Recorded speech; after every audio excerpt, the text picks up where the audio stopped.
Los que están dentro la conocen como la Orden. Otros, durante más de 150 años, la han conocido como la sección 322 de una sociedad secreta alemana. También fue conocida durante algún tiempo como la Hermandad de la Muerte. Ocultos, supersecretos, desconocidos, pero su poder en la sombra no tiene igual. Desde 1832, esta sociedad secreta ha permanecido en oscuridad. Hasta ahora.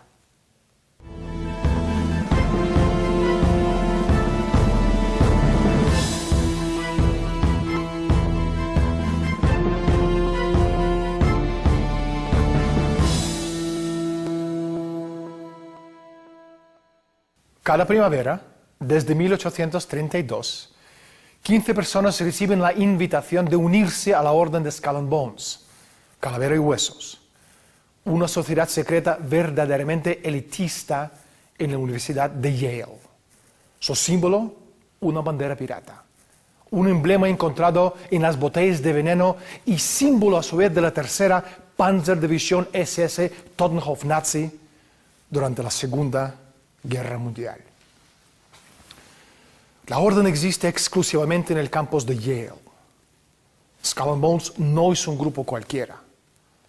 Los nombres de sus miembros se deletrean como poder con una P mayúscula. Rockefeller, Harriman, Bundy, Russell, Sloan, Payne, Gilman, Taft, Perkins, Pillsbury. Su poder resulta abrumador. Al salir de Yale, muchos de sus miembros llegan a convertirse en la élite que cambia el destino del mundo. Creadores de imperios. ¿Qué papel juega Skull and Bones en los acontecimientos mundiales? ¿Cuáles son sus objetivos? ¿De dónde viene su poder? Silencio absoluto, nadie habla. Las huellas de Skull and Bones borradas de las páginas de la historia. Por suerte, hemos encontrado la persona justa que más sabe sobre esa sociedad secreta más elitista de los Estados Unidos. Hablaremos con él en unos minutos, pero primero salimos a la calle para preguntar a la gente su opinión sobre Skull and Bones y las sociedades secretas. Hay una sociedad secreta y muy poderosa. A ver si la gente la conoce. Se llama Skull and Bones. Siempre son sociedades que tienen algún fin oculto atrás de lo que están buscando. Generalmente lo que hacen es... O sea, nunca representan las sociedades secretas como algo natural. Una sociedad secreta es cuando los miembros son exclusivos y no se sabe que son miembros de esa sociedad. Pues me imagino que es un grupo de personas asociadas que no quieren que se descubra lo que hacen. Como dice la palabra, que es un grupo de gente que se reúne con intenciones de formar con ciertas logias, como una logia, no se lo veo por ese lado. Si te digo el nombre ya no es secreta. Franc-maçon en francés, y también esto, sí, hay muchos de estos de brujos. No sé, no, la verdad que no lo sé, me imagino que la KGB será una asociación secreta, no sé. Más de lo que veo en las películas, más de lo que veo en Código Da Vinci, más de lo que veo en todo ese tipo de películas, que me fascinan y me atrapan, nunca se me dio por estudiar sobre ese tema. En su mayoría por ansias de poder. Poder, secretismo, oculto, sociedades secretas. ¿Quién podría arrojar algo de luz sobre estos asuntos absolutamente desconocidos? Sobre asuntos de Skull and Bones, Calavera y Huesos, la sociedad secreta elitista de los Estados Unidos. Por suerte, y desde la sombra, hemos encontrado la persona justa que más sabe sobre el tema. Chris, bienvenido al programa. ¿Verdaderamente existen las sociedades secretas en el siglo XXI o solamente en los libros de Dan Brown? Por supuesto. Sin ninguna duda. De acuerdo con la definición clásica de cualquier léxico sociológico, las sociedades secretas existen. La definición clásica de una sociedad secreta es que son como un cuartel o una pirámide. En la base está un montón de gente que se dedica a arreglar la información financiera y que en círculos masónicos se denominan masones del porche. Se encargan de tareas administrativas porque en toda organización tiene que haber gente que encienda o apague la luz. Luego está el grupo central en donde los individuos están todos emparentados, son todos primos. Skull and Bones está dirigida por la familia Cabot y una amplia subsección de la familia Whitney. Una sociedad secreta dominada por familias de linaje antiguas y nueva riqueza ha existido en los Estados Unidos desde 1833. 20 familias, descendientes de los colonos originales en Massachusetts. Para el mundo exterior son simplemente Brown Brothers Harriman, la Corporación Rockefeller, Russell Trust, la Fundación Carnegie, una mafia internacional no reglamentada y casi desconocida. Chris, ¿cuándo fundó el Orden de Skull and Bones? Skull and Bones fue fundada por William Huntington Russell y Alfonso Taft. William Huntington Russell, su familia, poseía la compañía Russell, que era la tercera empresa traficante de opio más grande del mundo y la primera de los Estados Unidos. Skull and Bones no es una teoría de conspiración. No existe ningún grupo de gente, por muy poderoso que sea, que se siente alrededor de una mesa en una habitación oscura, cogiéndose de las manos, mirando fijamente una bola de cristal y planeando nuestro futuro. Skull and Bones es una realidad conspirativa. La idea de Skull and Bones es una creación de la aristocracia de propósito, con vistas a gestionar el planeta de la mejor forma posible por su propio bien. Obviamente. Chris, ¿cómo supiste de la existencia de Skull and Bones? Por mi padre.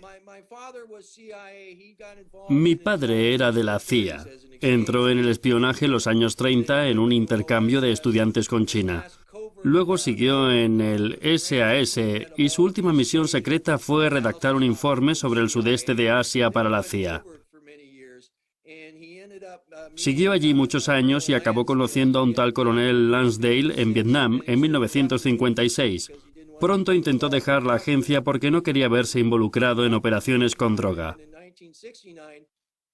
La dejó en el 59 y en 1969 me preguntó qué pensaba de la guerra de Vietnam.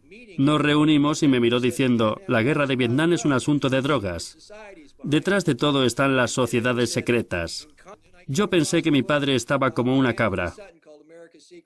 Entonces, unos 15 años después, me encontré con el libro de Anthony Sutton titulado America's Secret Establishment, y todo empezó a cobrar sentido.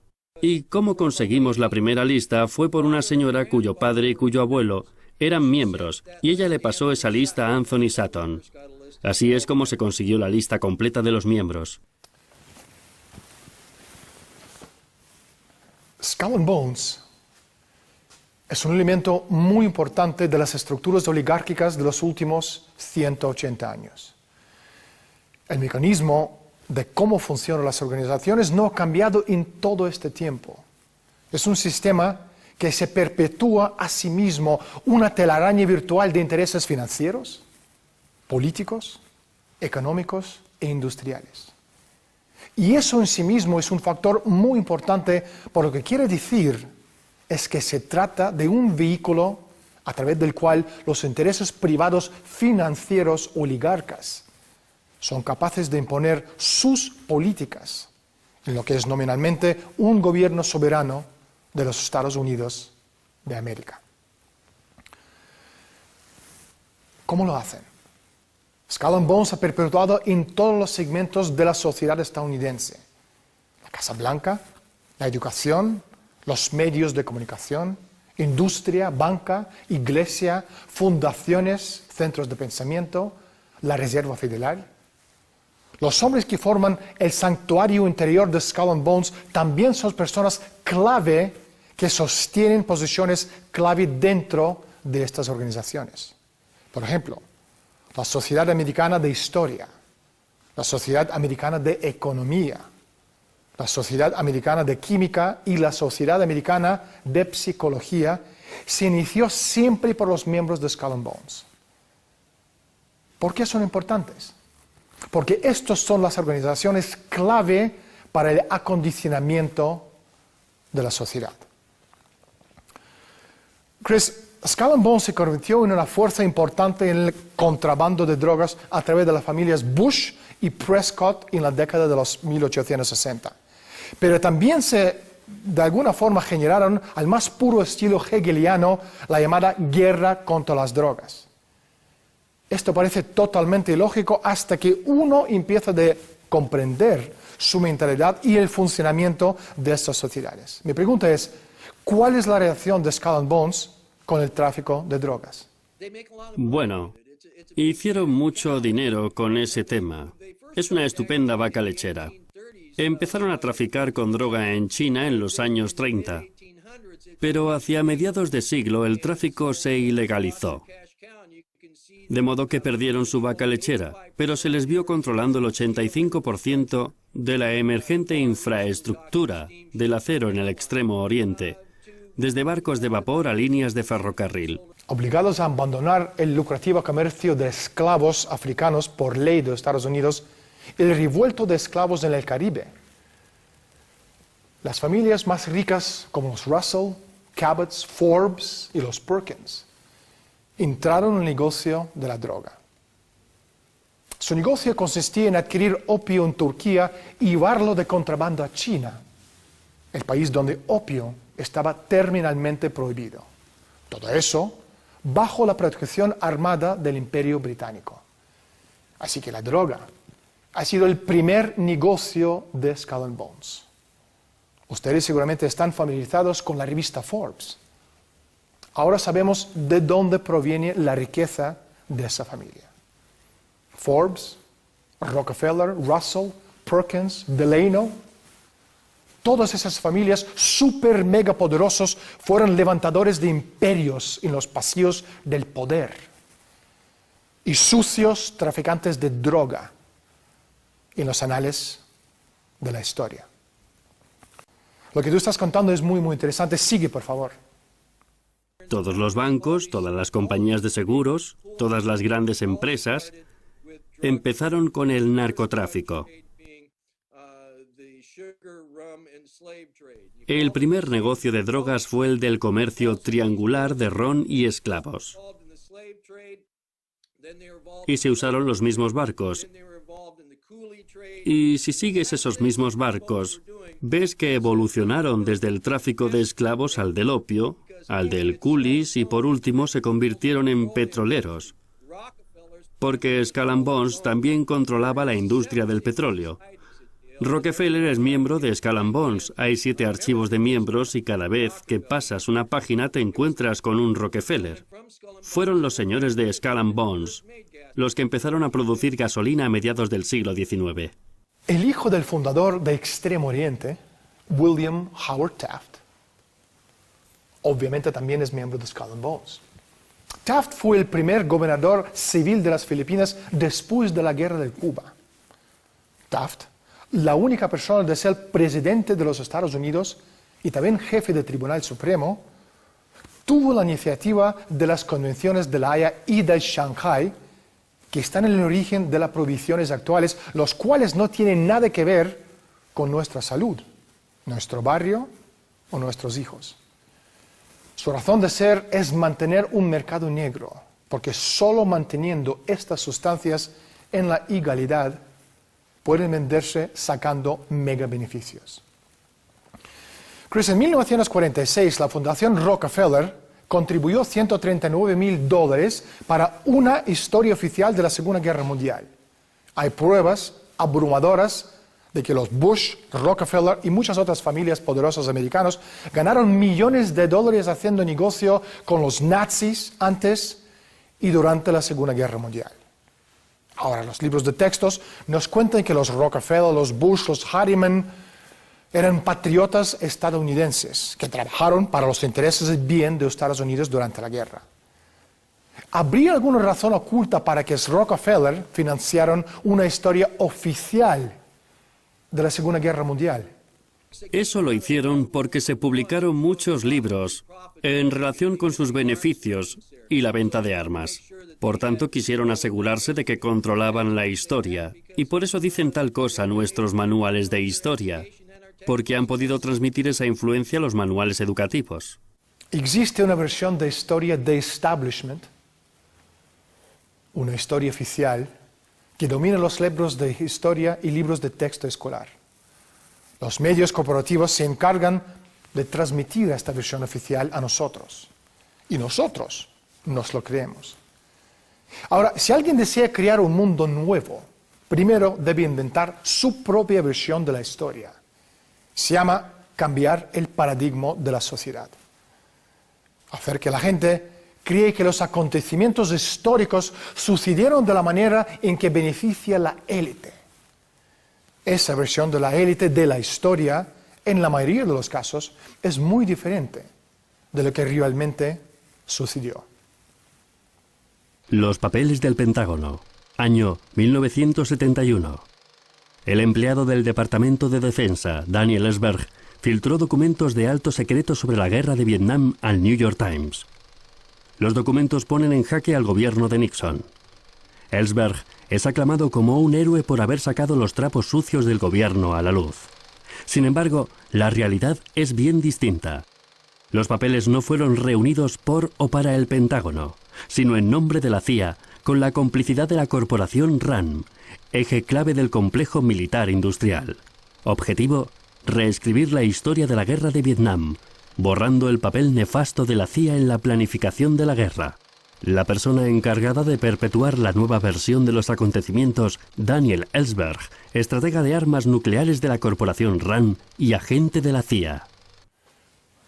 Chris, Marx y Hitler, los extremos de izquierda y derecha, expuestos como enemigos en los libros de texto, evolucionaron a partir del mismo sistema filosófico, el hegelianismo. ¿Es este un caso de conflicto de los opuestos que son esenciales para llevar a cambio? Sí, es una de sus técnicas básicas. También se le puede llamar el recurso del caos, porque utilizan técnicas muy sofisticadas de guerra psicológica contra los estadounidenses y contra el mundo que básicamente llevan al mundo a una situación fácil de controlar para ellos. Izquierda, derecha. ¿Es usted un demócrata o un republicano?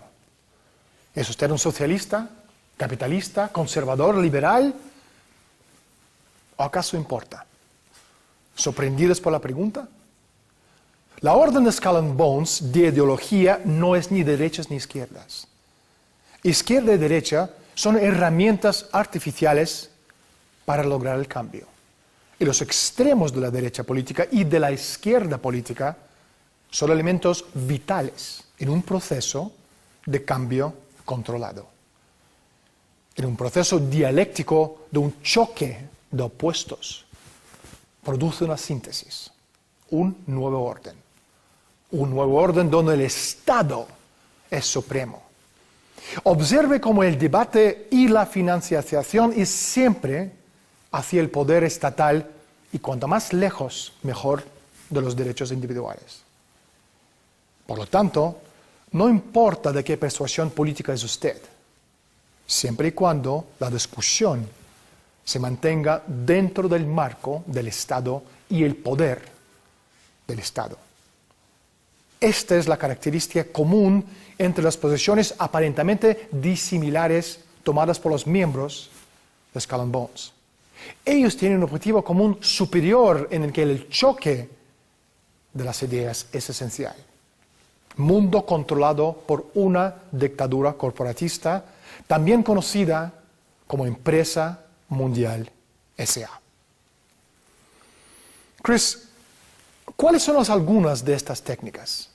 Primero empezaron por el sistema educativo, ¿sabe? Johann Gottlieb Fichte, dirigiéndose al pueblo alemán en 1805, le dijo: «Voy a llevarme a vuestros hijos para enseñarles lo que tienen que pensar».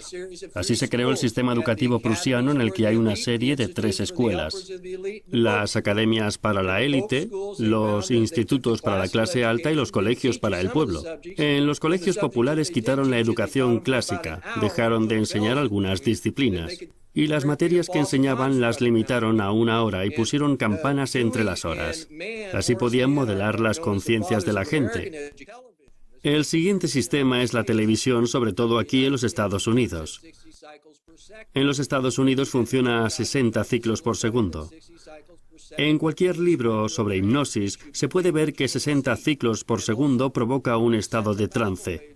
Convence de que lo que se está viendo es verdad. También envía una poderosa onda al cerebro, de modo que el cerebro puede engañar al cuerpo sentado ante la televisión, y esta es una de las razones del problema de la obesidad. Y son propietarios de las noticias, o sea, cuando yo era pequeño había como 1000 empresas o personas que te decían las noticias.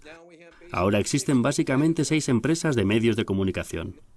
Chris, ¿de qué manera Skull and Bones ha impactado en las elecciones presidenciales en los Estados Unidos? Las elecciones presidenciales no han sido elecciones presidenciales en los Estados Unidos desde hace mucho tiempo. Me refiero a reunir una pandilla de amigos, ir todos con tal tío y que gane. Hemos conocido situaciones en las que un miembro de Skull and Bones se coló en las elecciones en 2000 y en 2004. Y lo hicieron de una manera muy visible. En 2004, un miembro de Skull and Bones se presentaba contra otro miembro de Skull and Bones.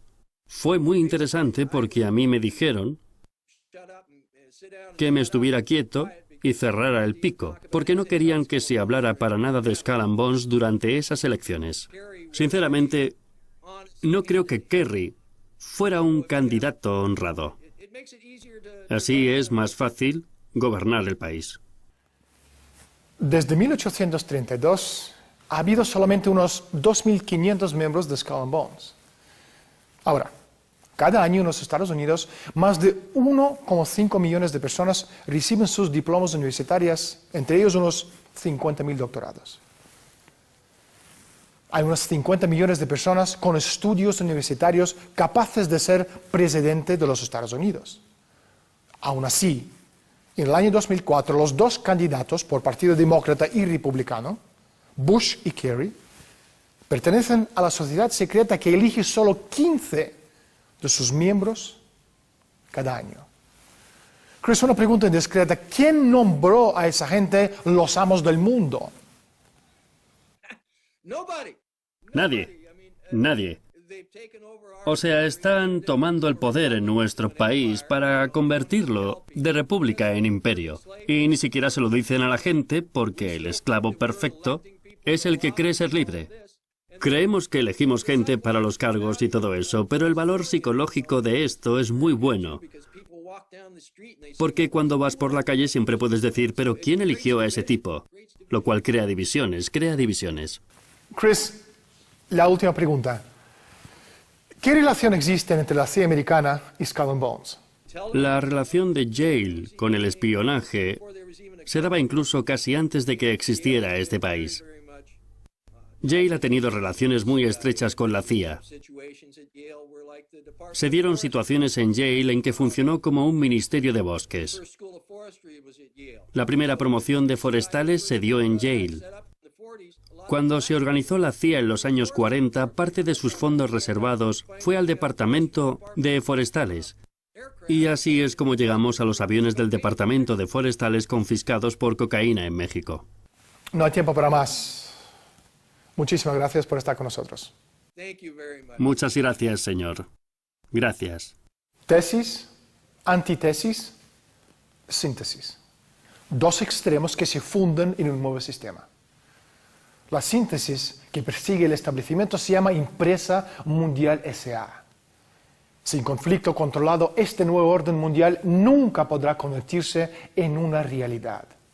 Acciones puntuales de las personas en la sociedad no darían lugar nunca a esta síntesis. Es artificial, Por lo tanto, tiene que ser creado. Y esto se hace con el uso calculado y controlado de los conflictos. En cuanto a Skull and Bones se refiere, el proceso se inició en 1833 y continúa hoy en día. La historia nos enseña por analogía, no por identidad. Las experiencias históricas no implican quedarse en el presente y mirar hacia atrás. Más bien implica mirar el pasado y volver al presente con un conocimiento más amplio y más intenso de las restricciones de nuestra perspectiva anterior. Nunca encontraremos las respuestas adecuadas si no somos capaces de formular las preguntas apropiadas. Soy Daniel Stulin. Gracias por estar con nosotros. Desde Madrid, España. Hasta la próxima semana.